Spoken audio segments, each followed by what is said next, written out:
Hola amigos, mi nombre es Renzo Cavani, soy profesor a tiempo completo en la Pontificia Universidad Católica del Perú y estoy aquí para poder responder algunas preguntas que los muchachos de IUS 360 han tenido a bien formularme sobre el caso de San Juan de Lurigancho.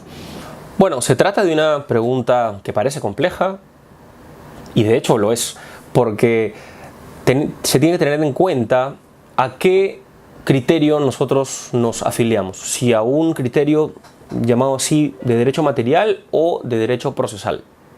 En este caso, la doctrina brasileña, al menos que es la que más conozco sobre el asunto, ha debatido mucho sobre la viabilidad de esta clasificación, si es que es útil o no es útil.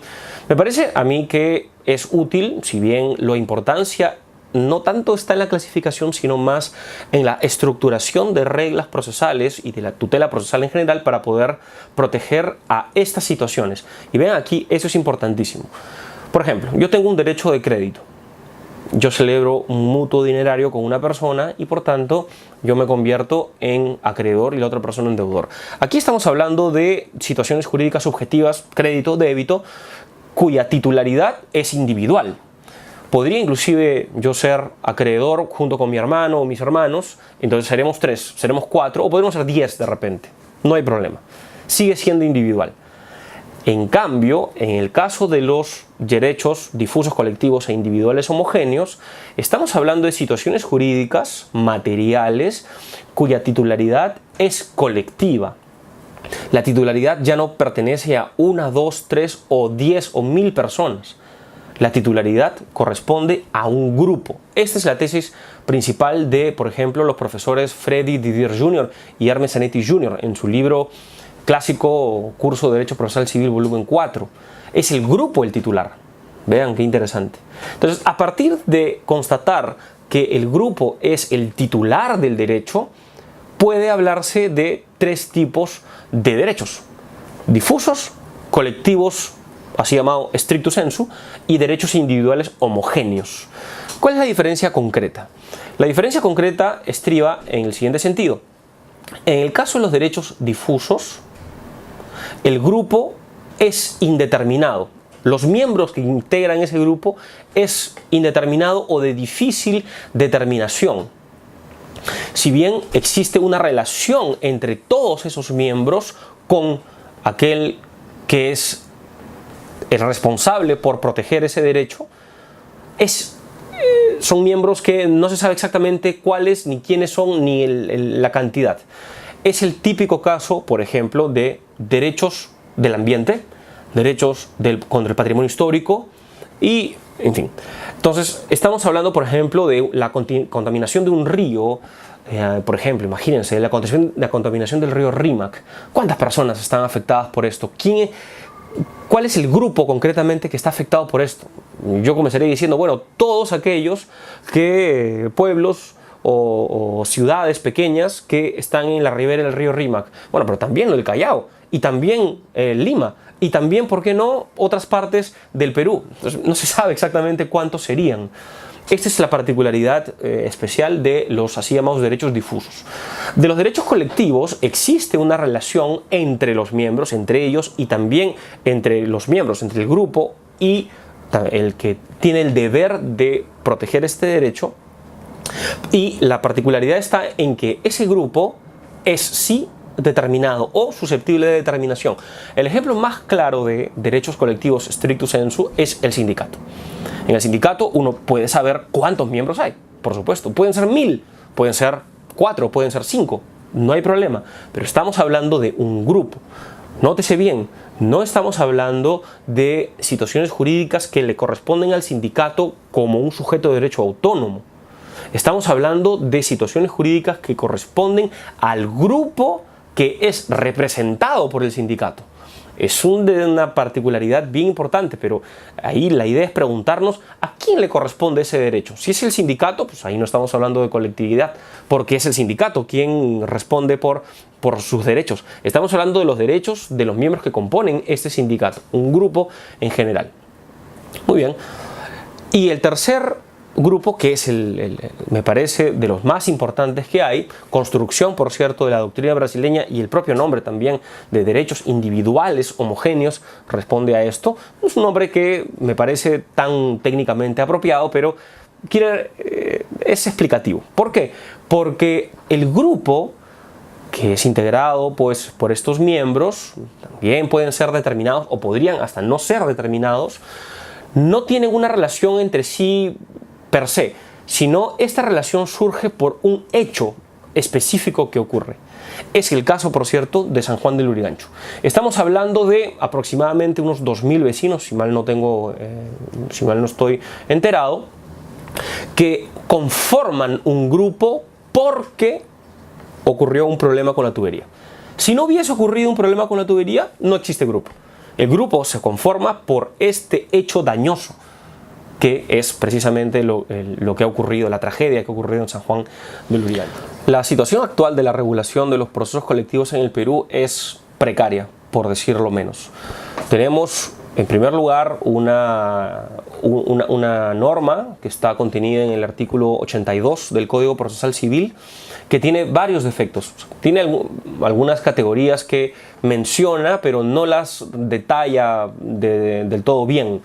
Por ejemplo, estas clásicas figuras que se estudian en el contexto de la teoría del proceso, del derecho procesal civil, como por ejemplo legitimación, cosa juzgada, representación, ¿cierto?, no están del todo bien tratadas en el artículo 82. Al respecto, el profesor Giovanni Priori ha escrito un comentario muy bueno en el libro colectivo, que es el Código Procesal Civil Comentado de Gaceta Jurídica del 2016.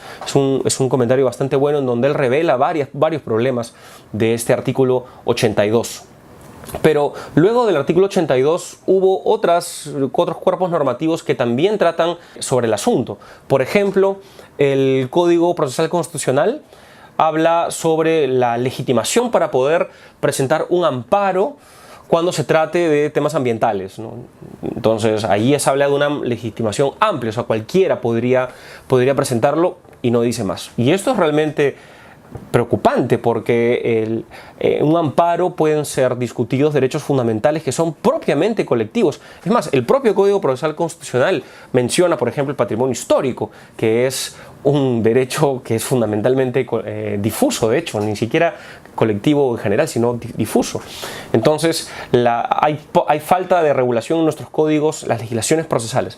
En el caso de la Ley Procesal del Trabajo del año 2010, es interesante porque hay una mención a la representación que tienen los sindicatos, pero se trata de una regulación un poco confusa. Me parece que los jueces no llegan a entender muy bien si se trata propiamente de representación, o sea, si el sindicato representa más bien a sus miembros y de repente a otros no miembros, o en todo caso si se trata de una legitimación extraordinaria, porque se trata de un derecho colectivo el que está siendo discutido. Va a depender, por cierto, también qué derechos se está discutiendo en el proceso laboral. Si son derechos del sindicato como un órgano, un sujeto autónomo, o en todo caso derechos de los miembros, que ahí sí llevarían a que nosotros tengamos un problema propiamente de procesos colectivos por la unión que tienen los sindicalistas entre sí. También tenemos, por ejemplo, y es una regulación también muy criticada en este comentario que les mencioné del profesor Giovanni Priori, la regulación del Código de Protección y Defensa del Consumidor. Tiene una parte de acciones colectivas que le da la Indecopi, la legitimación para poder actuar judicialmente en nombre de los consumidores, pero es una regulación pésima en realidad. Me parece que cuando este código se hizo no hubo un adecuado estudio respecto de la dimensión que debería tener el tema de la tutela procesal de los derechos colectivos. Nótese bien esto, estamos hablando de derechos colectivos porque tienen titularidad colectiva, entonces requieren necesariamente vías procedimentales diferentes, diversas, con regulación especial para poder dar una mejor tutela. Y véase bien, por ejemplo, y esto es un tema creo fundamental, el amparo no es suficiente para una tutela realmente colectiva. ¿Por qué? Porque el amparo está preocupado solo con derechos fundamentales y con reponer las cosas al estado anterior a su violación, o en todo caso tutelar la amenaza. En el tema de los procesos colectivos, sobre todo cuando se trata de derechos individuales homogéneos, o sea, cuando existe el grupo conformado por un hecho común, ¿ok?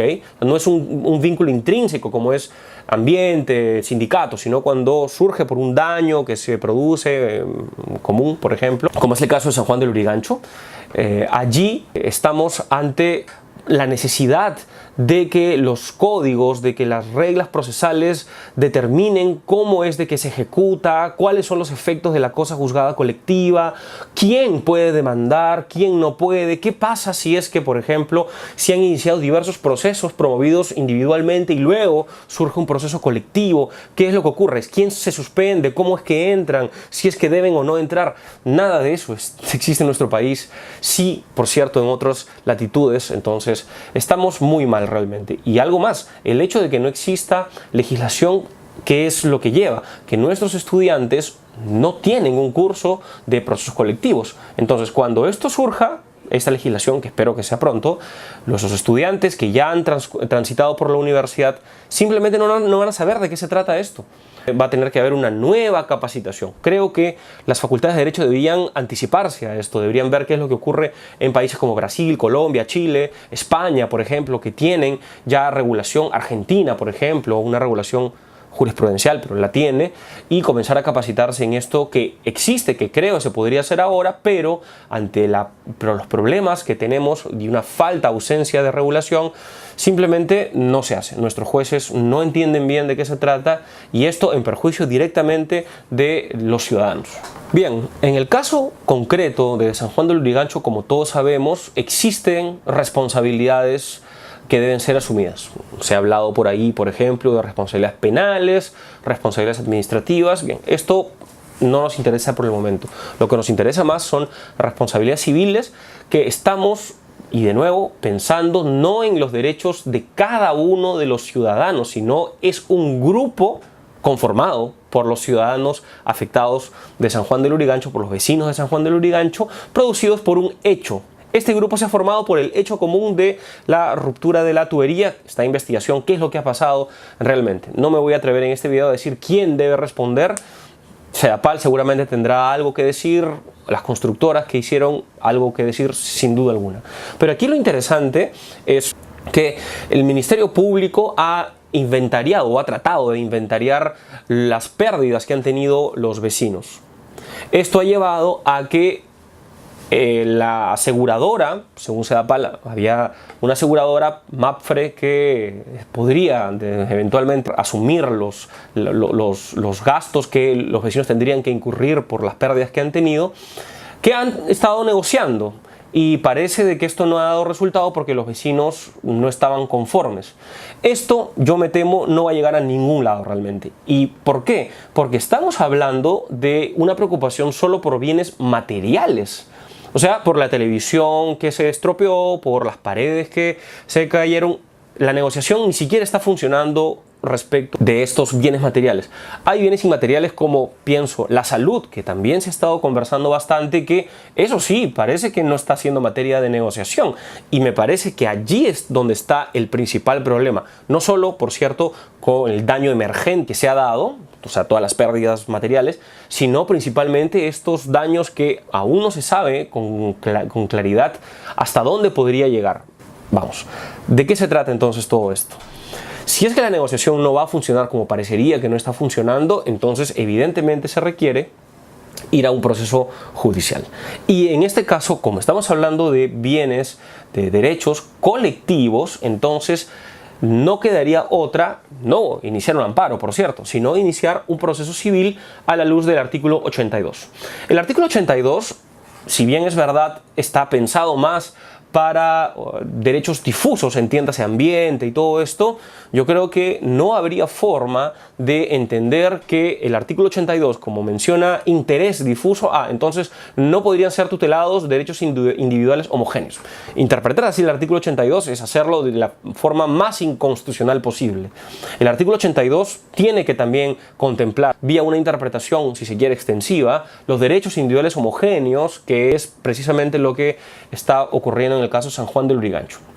Concretamente, por tanto, yo creo que podría iniciarse un proceso. El artículo 82 le otorga legitimación a la municipalidad de San Juan del Lurigancho para hacerlo. Entonces yo creo que la municipalidad ya debería estar trabajando con sus asesores en una demanda colectiva, en donde pienso pueda pedirse diversas cosas. Una vez de que se han cuantificado los daños materiales, y para esto es muy importante documentar de la mejor forma posible en total cuánto es que se habría perdido, ojo, no solamente de los vecinos, sino también pistas, por ejemplo, que estaría a cargo de la propia municipalidad, y todos los bienes materiales, también incluir el tema del daño a la salud también.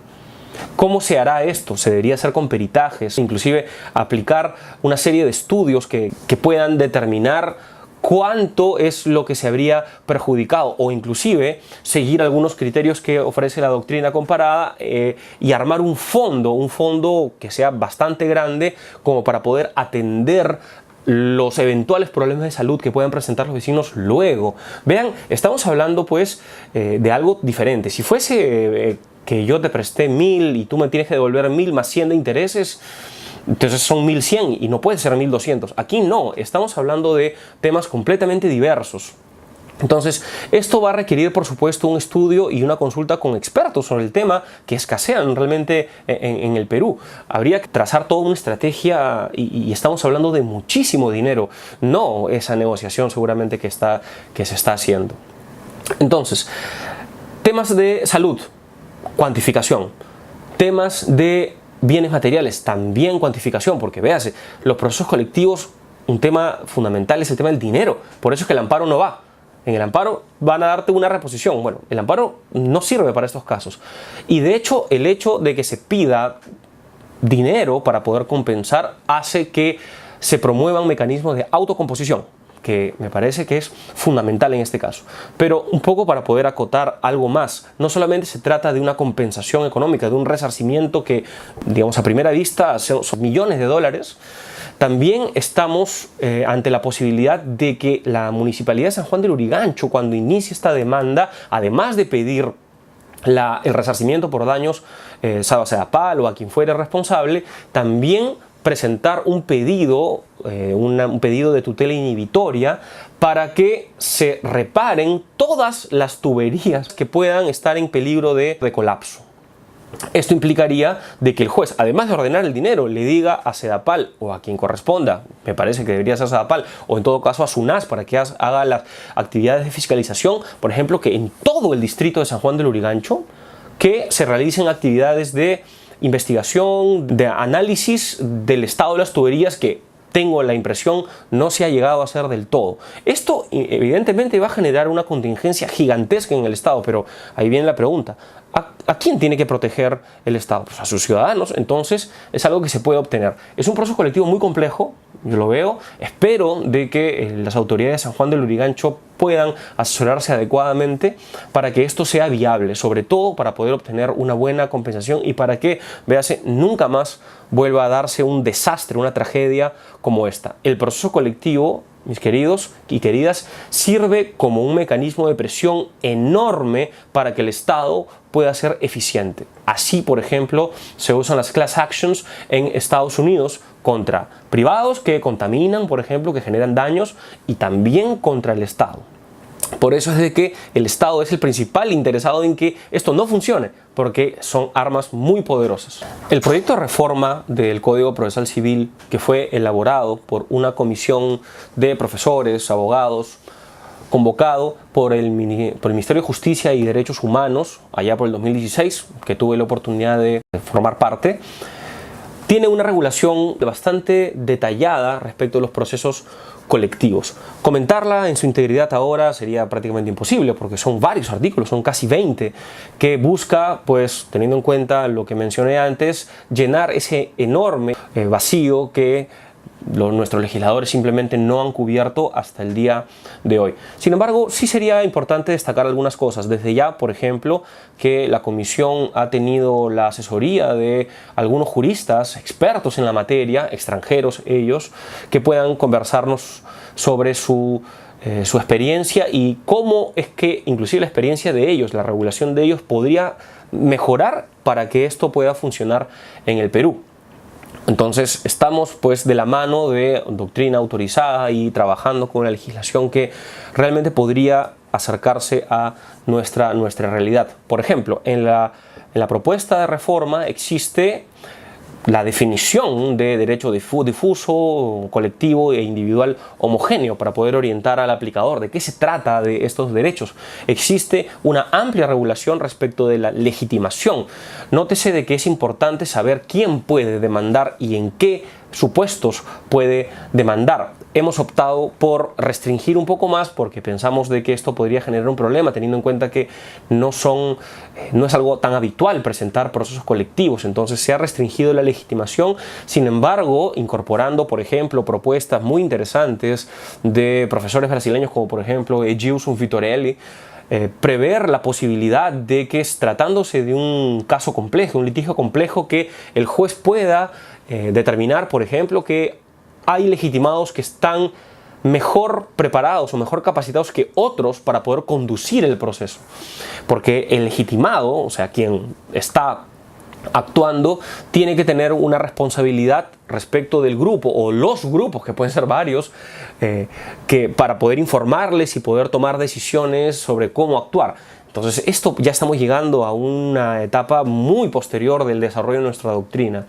Hay, como les digo, reglas respecto a las competencias, que es una competencia movible, se prefiere al juez del lugar y no tanto al juez de Lima, no debe haber centralización aquí, salvo algunos casos excepcionales, por cierto. Pero yo sí destacaría, por ejemplo, dos cosas importantes, ¿no? La regulación de la cosa juzgada y la regulación de la ejecución. Son institutos clásicos, se viene enseñando hace mucho tiempo de una manera más o menos homogénea, pero si es que uno va a leer las reglas que esta comisión está proponiendo, pues vemos que es algo completa y absolutamente diverso. De hecho, es perfectamente posible hablar de un lado la cosa juzgada individual y de otro lado la cosa juzgada colectiva. La cosa juzgada colectiva como una cosa juzgada que recae sobre la sentencia de un proceso colectivo, que tiene una expansión mucho mayor. Véase un detalle aquí. Si es que, por ejemplo, ocurriese un problema como el de San Juan del Lurigancho, creo que estamos hablando de unos 2000, me parece, vecinos que han sido afectados. Bien, no todos ellos van a intervenir en el proceso, evidentemente. Tal vez ninguno de ellos puede intervenir o ninguno de ellos lo haga. Es solamente la Municipalidad de San Juan del Lurigancho quien está allí actuando. Entonces, imaginemos, termina este proceso, sentencia favorable. Esa sentencia favorable, ¿a quién va a vincular? Vinculará, por ejemplo, a estos vecinos que no han intervenido formalmente, vinculará, sin duda alguna. Vinculará a otros poderes del Estado que no han intervenido formalmente, podría también vincular. Existen reglas que están pues en este proyecto de reforma que especifica esta extensión de la cosa juzgada colectiva, que me parece fundamental. Y en el tema de la ejecución, esto de aquí es tremendo en realidad, y de hecho que tiene relevancia para el caso de San Juan de Lurigancho. Por ejemplo, imaginemos nuevamente de que ningún vecino participa, los perjudicados me refiero, sentencia fundada y luego viene la ejecución. Muy bien, entonces, ¿cómo es de que yo sé que, por ejemplo, para el señor fulano le correspondería $20.000?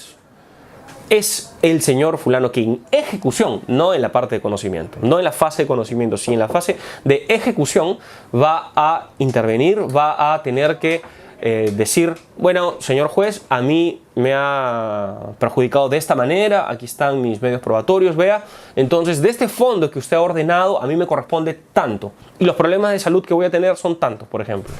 Inclusive puede llegarse al punto de que no sea el juez propiamente quien administre este fondo, sino encargarle a otra persona. Así, vean, es algo completamente diverso los procesos colectivos. Nos faltan reglas, pero ¿eso quiere decir que no se puede hacer? Se puede hacer. Yo creo que se debería inclusive hacer. Entonces, estas, queridos, reglas del proyecto reforma servirían mucho para este caso. Bueno, pero son reglas que no existen. En todo caso, creo que todos los jueces y en general la comunidad jurídica podría revisar el proyecto para saber qué es lo que se quiere hacer y pensar qué cosa de lo que se plantea en un caso tan trágico y tan drástico como el de San Juan del Lurigancho podría hacerse.